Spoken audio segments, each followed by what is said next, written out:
Finland has been a leading voice for the Ukrainian cause. The Nordic nation shares an 830-mile-long border with Russia and joined NATO only in 2023, spurred on by Russia's full-scale invasion of Ukraine. More recently, Finland's President Alexander Stubb has become an important bridge between Donald Trump and the leaders of the European Union.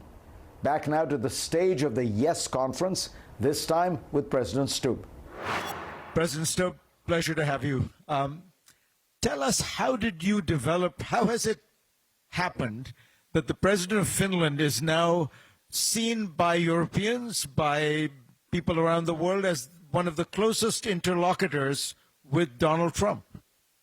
Well, I mean, I think Finns are actually usually quite down to earth and humble, so the first thing to say is that I certainly don't want to inflate my role. I think a country like Finland obviously has a long border with Russia. We have a long history and experience with Russia, but I think that Finland is very much in the back office. So we're trying to have a dialogue with President Trump, trying to have a dialogue with President Zelensky, but I firmly believe that it's the big players in Europe that are in the front office and doing the heavy lifting. If we can help a little bit in the background, I think that's good. So you were part of the European delegation that spoke to President Trump after the summit with Putin. What was your sense? Was President Trump disappointed? And if so, what was he planning to do about it? My sense was that we wanted to keep the process alive. And out of that, the process was alive. In other words, we agreed to work on security guarantees or security arrangements together with Europe and the United States. And we also agreed to try to work at a bilateral or trilateral between President Trump, Zelensky, and Putin. So, I mean, disappointment wasn't the word. I think it was an important meeting to have, and now the process moves on.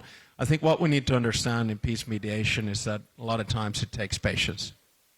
Do you feel that going forward, President Trump is now willing to put more pressure on Putin, including direct military pressure, which seems to be the most important immediate one?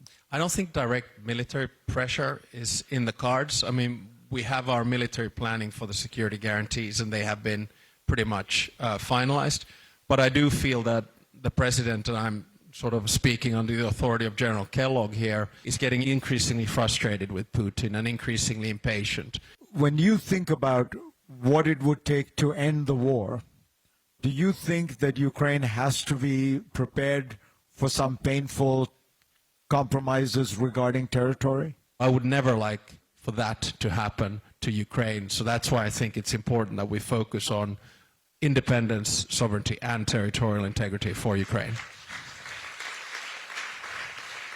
But let me ask the uncomfortable question, which is, if you insist on those, what I would describe as maximalist demands, that Ukraine retain all its territory when it has lost about 20% of it to Russia, and there's no plan to regain that, isn't that an argument then that means there will not be an end to the war? Well, not necessarily. So let's start from the basics. What has been proposed is an unconditional ceasefire on the line of contact, which is basically the 20%. So no land swaps whatsoever. If you establish that ceasefire, that is when the negotiations actually begin about land and other elements. So I don't think that we should go ahead of ourselves.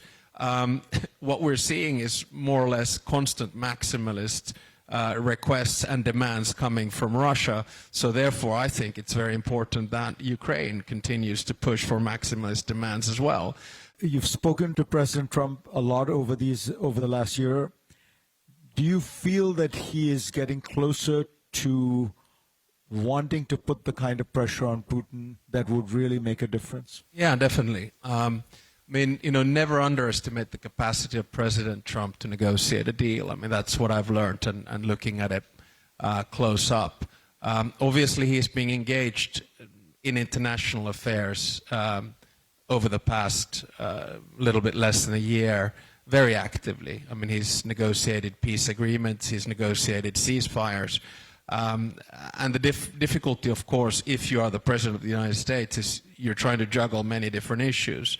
So, Israel's attack on Qatar came straight in the middle of a discussion that we had on, what are we going to do with Russia and Putin. So I am confident that in the long run we'll find a solution. We don't know what that solution is going to be, but I repeat once again, peace mediation is a business of patience. So I'm confident that eventually we'll get there. Certainly, we're closer to peace today than we were yesterday. President Stubb, thank you very much. Pleasure. Thank you, Fareed.